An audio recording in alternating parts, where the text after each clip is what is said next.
আহাদ, মিষ্টি, তোর brain cancer হয়েছে। ক্যান্সারের ফলে তোর ব্রেনের 70% ড্যামেজ হয়ে গিয়েছে। মিষ্টি, হা হা হা, তুই মজা করিস না? বল না ভাইয়া, তুই আমার সাথে মজা করিস? আহাদ, আমি কোনো মজা করছি না বোন, বলেই আহাদ কাঁদতে লাগলো। মিষ্টি, শোন না ভাইয়া, আমার মনে হয় কি আমার রিপোর্ট বদল হয়েছে। তুই অন্যজনের রিপোর্ট এনেছিস না, তুই ভালো করে দেখ। আহাদ, না রে বোন, আমি ভালো করে দেখেই বলছি। আমি প্রথমে সেটা মনে করেছিলাম, তারপর নিজের ল্যাবে গিয়ে পরীক্ষা করিয়েছি, কোনো ভুল হয়নি।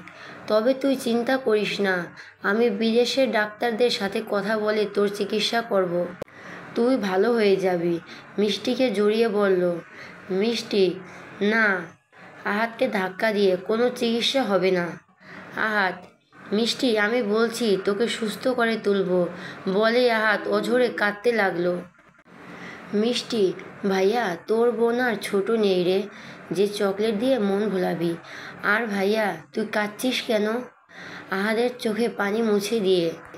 ভাইয়া, আমার দিকে তাকিয়ে দেখ, আমি একটুও কাঁদছি না, আমি হাসছি।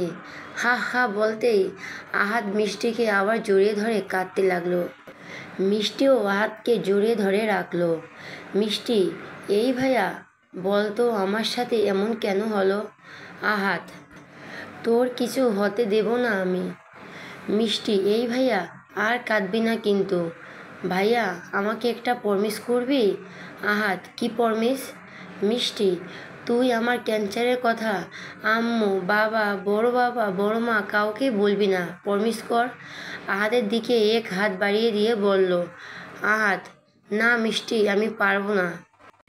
মিষ্টি, দেখ ভাইয়া, আমি তো অল্প কিছুদিন বাঁচব, তারপরে মরে যাব না? এর আগে আমার জন্য বাবা, আম্মু, বড় মা অনেক কষ্ট পেয়েছে। আসলে আমি দুষ্টুমি বসে অনেক লোকের ক্ষতি করেছি, তার জন্য সবাইকে কথা শুনতে হয়েছে। কথা শোনার পর অনেক কষ্টও পেয়েছে। আমি আর ওদের কষ্ট দিতে চাই না। আর বাবা যদি আমার অসুখের কথা শুনে, তাহলে বাবা সহ্য করতে পারবে না। তাই তুই আমাকে প্রমিস কর, তুই আমার অসুখের কথা বাড়ির কাউকেই বলবি না। আহাদ, না মিষ্টি, এরকম প্রমিস আমি করতে পারবো না। মিষ্টি, আমার মাথায় হাত রেখে বল, তুই কাউকে বলবি না। আহাদের হাতটা মিষ্টির মাথার উপর ধরে। আহাদ, মিষ্টি, তুই জেদ করছিস। মিষ্টি, আমি কোনো জেদ করছি না, তুই কাউকে বলবি না। একটা মৃত্যু পথযাত্রীর কথা তোকে রাখতে হবে।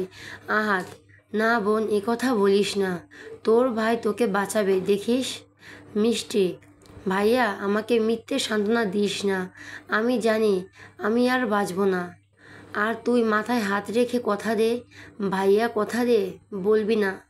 আহাদ, মিষ্টি, ঠিক আছে, আমি কাউকে বলবো বলেই আহাদ মিষ্টিকে ধরে কাঁদতে লাগলো। মিষ্টিও আহাদকে জড়িয়ে ধরে কাঁদতে লাগলো। হঠাৎ করে আহাদ দরজার দিকে চোখ যেতেই আহাদ বলল, আহাদ, দিশা। মিষ্টি, দিশা মানে? বলে আহাদকে ছেড়ে দরজার দিকে তাকালো। তাকিয়ে দেখে দিশার দু চোখ দিয়ে অঝরে পানি পড়ছে। দিশা, স্যার, আমি যা শুনলাম তা কি সত্যি স্যার? আহাদের সামনে এসে বলল। মিষ্টি, আরে দিশা, তুমি ভুল শুনছো, চোখ মুছে বলল।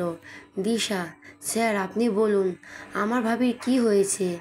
ঠিক আছে, বলবেন না তো, আমি রিপোর্ট দেখে নিচ্ছি, বলি টেবিলের উপর থেকে রিপোর্টটা হাতে নিয়ে দেখতে লাগলো। মিষ্টি, আরে দিশা, রিপোর্টটা দাও। দিশা, না ভাবি, আমি আমার ভাবিকে ছেড়ে থাকতে পারবো বলেই মিষ্টিকে জড়িয়ে ধরে কাঁদতে লাগলো।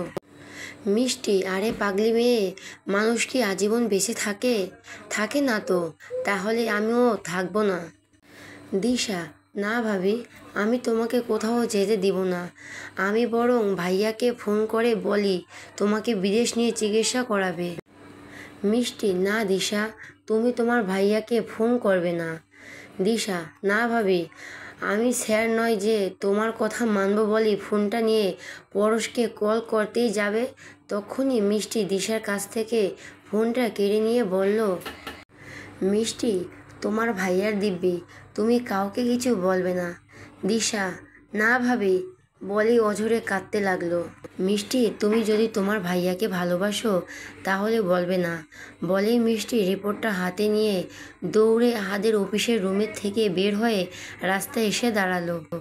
আকাশের দিকে তাকিয়ে চিৎকার করে কাঁদতে লাগলো আর বলতে লাগলো, কেন করলে এটা তুমি বলো? কী ক্ষতি করেছি আমি তোমার? তুমি উত্তর দিচ্ছ না কেন? খোদা, উত্তর দিচ্ছ না কেন? বলে রাস্তার উপর বসে কাঁদতে লাগলো। এদিকে আহাদ দিশাকে বলল, আহাদ, দিশা তুমি মিষ্টিকে দেখো, ও কোথায় গেল, আর আমি স্যারের সাথে কথা বলে চিকিৎসার ব্যবস্থা করি। দিশা, হ্যাঁ আমি যাচ্ছি, চোখ মুছে বলল। তারপর রুম থেকে বের হয়ে মিষ্টিকে খুঁজতে লাগলো। হঠাৎ করে আকাশ থেকে বৃষ্টি পড়তে লাগলো আর বৃষ্টিতে মিষ্টি ভিজে গেল। মিষ্টি, আমি কাঁদছি কেন? না না, আমি কাঁদবো না, একটুও কাঁদবো না। আমার তো এখন অনেক কাজ করতে হবে, আমি কাঁদলে হবে না। বলে মিষ্টি রাস্তার পাশ হাঁটতে লাগল। দিশা মিষ্টিকে খুঁজতে খুঁজতে রাস্তায় এসে দাঁড়ালো। দিশা, কোথায় গেলে ভাবি? সামনের দিকে একটু যেয়ে দেখি, বলে হাঁটতে লাগলো। রাস্তার কিছু বাচ্চারা বৃষ্টিতে ভিজছিল আর ফুটবল খেলছিল। হঠাৎ করে বলটা মিষ্টির পায়ের কাছে এসে থামলো। বাচ্চাগুলো মিষ্টির কাছে এসে বলল, বাচ্চাগুলো, আপু আপু, তুমি আমাদের বলটা দাও না।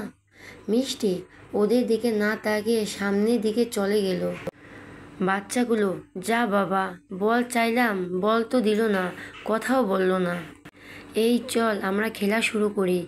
এদিকে দিশা রাস্তা দিয়ে হাঁটতে হাঁটতে বাচ্চাগুলোর কাছে এসে বলল, দিশা, এই যে শোনো, এইদিকে একটা গোলাপি রঙের শাড়ি পরে একটা মেয়েকে যেতে দেখছো? বাচ্চাগুলো, হ্যাঁ দেখেছি, এই দিকেই গেছে। হাত দিয়ে সামনের দিকে দেখিয়ে বলল দিশা, সামনের দিকে? বাচ্চাগুলো, হ্যাঁ। দিশা, ধন্যবাদ তোমাদের। বলেই দিশা সামনের দিকে হাঁটতে লাগলো। ও তো ভাবি, ভাবি ভাবি বলে ডাকতে ডাকতে মিষ্টির পেছন থেকে হাতটা ধরে বলল, দিশা, ভাবি, আমি তোমাকে কখন থেকে ডাকছি, তুমি শুনছো না? তুমি বাড়ি চলো। মিষ্টি, দিশা, আমাকে একটু একা থাকতে দাও। দিশা, না, আমি তোমাকে একা ছাড়বো না। মিষ্টি, দিশা, আমার কথা শোনো, তুমি বাড়ি ফিরে যাও, আমি পরে যাব। দিশা, ঠিক আছে, তুমি যেখানে যাবে আমিও সেখানে যাব। মিষ্টি, দিশা, দিশা, কোনো কথা নয়, চলো বলেই দুজনে রাস্তার দিকে হাঁটতে লাগলো। অপরদিকে পরশ অফিসের নিজের রুমে জানালার পাশে দাঁড়িয়ে বৃষ্টির দিকে তাকিয়ে বৃষ্টি দেখছিল আর ভাবছিল, পরশ, মিষ্টি কিভাবে এই নকশাগুলো আঁকলো? আমি যতদূর জানি তাতে ওর বেশি পড়াশুনো করেনি। ইন্টার পরীক্ষায় ইংরেজিতে 3বার ফেল করেছে। সেই মেয়ের পক্ষে এই নকশা কি করে সম্ভব? না, আমি ওকে চিনতে ভুল করেছি। না না, আমাকে ওর সম্পর্কে আরও জানতে হবে। কিন্তু কার কাছ থেকে জানবো? আহাদ, ইয়েস আহাদ, একমাত্র আহাদই পারবে ওর সম্পর্কে আমাকে জানাতে। একবার আহাদকে ফোন করি, বলে ফোনটা হাতে নিয়ে পরশ আহাদের কাছে ফোন দিল। আহাদ, হ্যালো। ফোন রিসিভ করে, পরশ, আমি পরশ বলছি। আহাদ, হ্যাঁ পরশ বলো, কেমন আছো? পরশ, ভালো। আহাদ ভাইয়া, আমি আপনার সাথে মিট করতে চাই। আপনি কি আমাকে একটু সময় দেবেন প্লিজ? আহাদ, হ্যাঁ। পরশ, থ্যাংক ইউ ভাইয়া, আমি 1 ঘন্টার মধ্যে আপনার ওখানে আসছি। বলে ফোন কেটে গাড়ি নিয়ে বেরিয়ে পড়ল। 1 ঘন্টা পর, পরশ, আসবো? আহাদ, পরশ, এসো, ভিতরে এসো। পরশ, থ্যাঙ্কস ভাইয়া আমাকে সময় দেওয়ার জন্য। আহাদ, আগে বসো আর বলো কি খাবে, চা না কফি? পরশ, কিছু না, আসলে আমি মিষ্টি সম্পর্কে জানতে চাই। আহাদ, মিষ্টি সম্পর্কে কি জানতে চাই? তাহলে পরশ কি মিষ্টির অসুখ সম্পর্কে জানতে চাইবে? কিন্তু পরশ অসুখটা শুনলো কার কাছ থেকে? মনে মনে কি জানতে চায় মিষ্টির সম্পর্কে?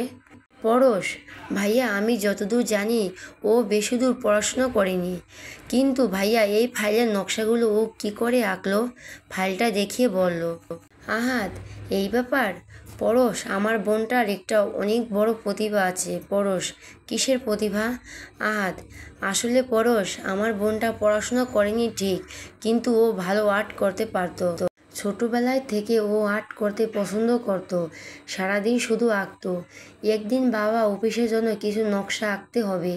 বাবা কিছুতেই নকশাগুলো সম্পূর্ণ কমপ্লিট করতে পারছিল না। তখন মিষ্টি এসে বাবাকে বলল, বড় বাবা, আমি তোমাকে হেল্প করব। বাবা বলল, তুই পারবি না, এটা অফিসিয়াল আর্ট। মিষ্টি বলল, দেখো না, আমি পারবো বলেই নকশা আঁকতে লাগলো। জানো পরশ, ওর আঁকা নকশাগুলো বাবার কোম্পানিতে অনেক বড় লাভ হয়। আর তখন থেকে বাবা কোনো অফিসিয়াল নকশা হলে মিষ্টিকে সঙ্গে করে নিয়ে আঁকতো। এভাবে ও অফিসিয়াল নকশা আঁকতে শেখে। পরশ, আমি বিশ্বাস করতে পারছি না ওর মধ্যে এমন প্রতিভা আছে। আহাদ, আসলে সবাই আমার বোনটাকে বাইরে দেখে বিচার করে, কিন্তু ওর ভেতরটা একদম অন্যরকম। সেখানে শুধু ভালোবাসায় ভরে রেখেছে। নার্স, স্যার, আপনার ওটির সময় হয়ে গেছে। আহাদ, তুমি যাও, আমি আসছি। পরশ, আচ্ছা ভাইয়া, আমি এখন আসি। বলে পরশ চেয়ার থেকে উঠে দরজার দিকে যেতেই আহাদ বলল, আহাদ, পরশ, পরশ কিছু বলবেন? আহাদ, আমার বোনটা তোমাকে খুব ভালোবাসে, তুমি ওকে একটু ভালোবেসো। এখন না ভালোবাসলে আর ভালোবাসার সময় পাবে না। আর ওর একটু খেয়াল রাখবে। বলে আহাদের চোখের কোণায় পানি চলে আসলো। পরশ, আসি ভাইয়া বলে পরশ রুম থেকে বের হয়ে গাড়ির কাছে আসলো। এদিকে পরশ রুম থেকে বের হওয়ার পর আহাদের চোখের কোণার পানি চোখ বেয়ে পড়তে লাগলো। পরশ গাড়ি নিয়ে রাস্তায় আসতেই আর একটা গাড়ি এসে পরশের গাড়ির সামনে দাঁড়ালো। পরশের গাড়ির সামনে এসে আরেকটা গাড়ি দাঁড়ালো। পরশ গাড়ির কাছ নামিয়ে বলল, পরশ, দেখে শুনে গাড়ি চালাতে পারেন না, আজব লোক যত সব। বলতেই সামনে গাড়ি থেকে একটা মেয়ে নামলো। মেয়েটাকে দেখে পরশ অবাক। মেয়েটা পরশের গাড়ির কাছে এসে দাঁড়াতেই পরশ বলল, পরশ, আরাধ্যা তুই? আরাধ্যা, আমি। চিনতে পেরেছিস তাহলে? আমি মনে করেছিলাম তুই বউকে পেয়ে আমাকে ভুলেই গেছিস। পরশ, আগে বল, দেশে ফিরলি কবে? আরাধ্যা, আজকে। আর দেশে ফিরে আপনার অনেকবার ফোন করেছি, কিন্তু আপনি ধরেন নাই। যখন ফোন ধরলি না, তখন ভাবলাম তোর অফিসে যেয়ে দেখা করি, কিন্তু গাড়ির অফিসের পথে যেতে দেখি তোর গাড়ি, তাই গাড়ি নিয়ে সামনে দাঁড়িয়ে পড়লাম। এখন বল, ফোন কেন ধরলি না? পরশ, আসলে একটা কাজে ব্যস্ত ছিলাম, তাই ফোনটা ধরা হয়নি, আর দেখা হয়নি। এখানে দাঁড়িয়ে কথা বলবি? চল ওই কফি শপে যাই। আরাধ্যা, চল। তাহলে দুজনের সামনে কফি শপে গিয়ে বসলো। পরশ, ওয়েটার, 2টা কফি। ওয়েটার, ঠিক আছে স্যার। পরশ, তোর কাজ কেমন হলো? আরাধ্যা, রাখ তোর কাজ, তোর ফোনটা দে তো। পরশ, ফোন নিয়ে কি করবি? আরাধ্যা, দে তো তুই। পরশ, এই নে। আরাধ্যা পরশের ফোন নিয়ে ছবি দেখতে লাগলো। আরাধ্যা, কিরে, তোর বউয়ের পিক নেই? পরশ, আর বউ? ও বউ না, বজ্জাত বউ। বিয়ের দিন থেকে একটা না একটা কাণ্ড করেই চলছে। তবে মেয়ের মধ্যে একটা প্রতিভা আছে। আরাধ্যা, কিসের প্রতিভা? পরশ, ও না ভালো অফিসিয়াল নকশা আঁকতে পারে। ইনফ্যাক্ট আজকে আমার অফিসের নকশা ওই এঁকেছে। আরাধ্যা, তাই? তাহলে তো ওকে দেখতেই হয়। বলতে বলতে ফোনের একটা পিক দেখেই আরাধ্যা বলল, আরাধ্যা, মিষ্টি। পরশ, তোর ফোনে মিষ্টির পিক? পরশ, তুই মিষ্টিকে চিনিস? আরাধ্যা, চিনব না কেন? আরে পরশ, মিষ্টি তো সেই মেয়ে যাকে আমরা বৃষ্টিতে ভিজতে দেখেছিলাম। কেন, তুই তো ওকে দেখেছিলি? পরশ, তুই সত্যি বলছিস? মিষ্টির সেই মেয়ে যাকে আমি এতদিন মনে মনে ভালোবেসে এসেছি? আরাধ্যা, তোর কোনো কথা বুঝতে পারছি না। তুই সেদিন মিষ্টিকে দেখে বলার আগেই পরশ বলল, পরশ, আমি যদি সেদিন ওর মুখটা দেখতাম, তাহলে তো আমাকে এত কষ্ট পেতে হতো না। আরাধ্যা, কষ্ট পেতে মানে? আর মিষ্টির পিক তোর ফোনে? ওয়েটার, আপনাদের কফি।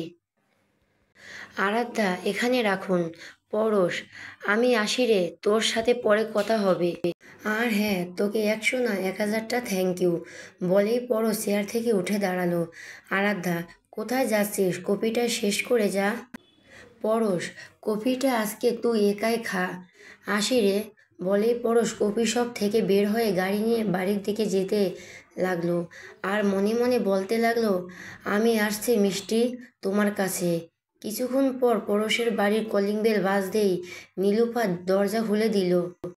পরশ, নীলুফা তোর ভাবি কোথায়? নীলুফা, ভাইজান ভাবি তো এখনো বাড়ি ফিরে নাই। পরশ, হোয়াট, এখনো বাড়ি ফিরে নাই মানে? দাঁড়া আমি ফোন করে দেখি, বলে ফোনটা বের করে মিষ্টিকে ফোন দিল। নীলুফা, কি ভাইজান, ভাবি ফোন ধরছে? পরশ, ওর ফোন তো বন্ধ বলছে। আম্মু, আম্মু, আম্মু, কি হয়েছে, ডাকছিস কেন? পরশ, মিষ্টি এখনো বাড়ি ফেরেনি মানে?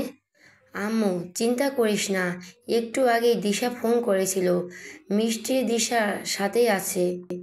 পরশ, ও আম্মু আমি উপরে যাচ্ছি, বলে পরশ উপরে নিজের ঘরে চলে গেল। পরশ ঘরে যেতেই বাড়ির কলিং বেলটা বাজতেই নীলুফা দরজা খুলতে যাবে, তখনই পেছন থেকে পরশের আম্মু বলল, আম্মু, নীলুফা তুই রান্নাঘরে যা, দরজা আমি খুলে দিচ্ছি। বলেই দরজার কাছে দরজা খুলে দেখে মিষ্টি আর দিশা ভেজা কাপড়ে দাঁড়িয়ে কাঁপছে। আম্মু, তোরা এতক্ষণ কোথায় ছিলি? আর ভেজা কাপড়, চোখগুলো কেমন যেন ফুলা ফুলা লাগছে। দিশা, আম্মু, ভাবি বলতে মিষ্টি দিশার হাতটা চেপে ধরল। আম্মু, কি ভাবির? মিষ্টি, মামুনি, আমি বলছি আসলে অনেক দিন পর বৃষ্টি হলো, তাই তো দুজনে বৃষ্টিতে ভিজছিলাম।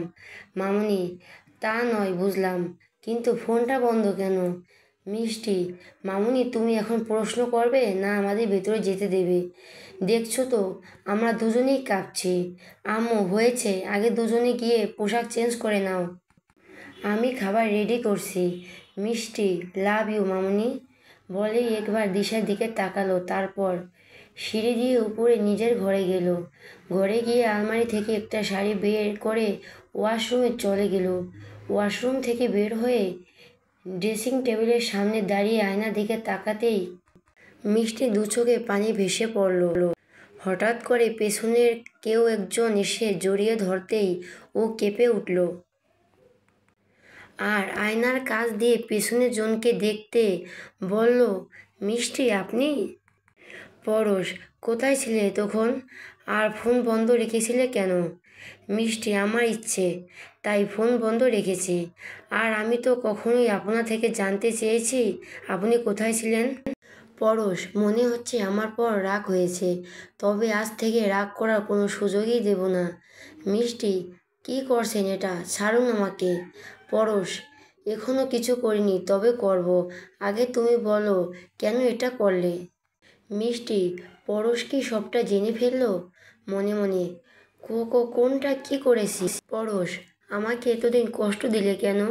মিষ্টি, কষ্ট মানে? পরশ, হ্যাঁ কষ্ট। এক মিনিট, বলে পরশ আলমারি থেকে ওড়নাটা বের করে মিষ্টির সামনে এনে ধরলো। মিষ্টি, এটা ওড়না? পরশ, হ্যাঁ ওড়না, তবে ওড়নাটা আর কারো না, আমার সামনে দাঁড়িয়ে আছে তার। মিষ্টি, আপনি ভুল করছেন, ওড়নাটা আমার হবে কেন? বলে মিষ্টি পেছন দিকে ঘুরে চোখের পানি মুছল। পরশ, আমার দিকে তাকাও, বলে মিষ্টিকে নিজের দিকে ঘুরিয়ে নিল। মিষ্টি, আমি? পরশ, চুপ, একটা কথা বলবে না। আজ কোনো কথা নয়, অনেক হয়েছে, আজ থেকে শুধু ভালোবাসা হবে। বলে চোখের পানি মুছে দিয়ে মিষ্টিকে দু হাতে দিয়ে টেনে শক্ত করে জড়িয়ে ধরল। মিষ্টিকে জড়িয়ে ধরতে মিষ্টি যেন চোখের পানি অঝরে পড়তে লাগলো। মিষ্টি, কি হচ্ছে আজ আমার সাথে? কেন এমন হচ্ছে? আজ আমি জানলাম আমাকে অচিরে এই পৃথিবীটাকে চলে যেতে হবে, আর আজকেই আমার ভালোবাসার মানুষটা আমাকে আপন করে পেতে চাইছে। কেন হচ্ছে এসব?